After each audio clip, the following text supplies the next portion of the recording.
चुकून एका वळणावर सहज कसे गमतीनं भेटलो, उगीच खुळा प्रेमाचा खेळ आपोआप एक खेळलो.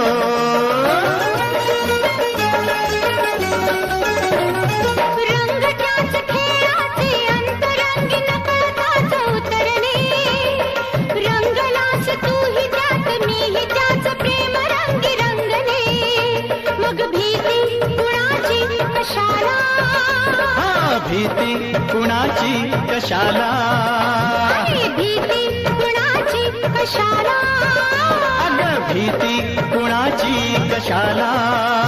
ना सांगताच आज हे कळे मला, कसा जीव माझा तुझ्यामध्ये गुंतला.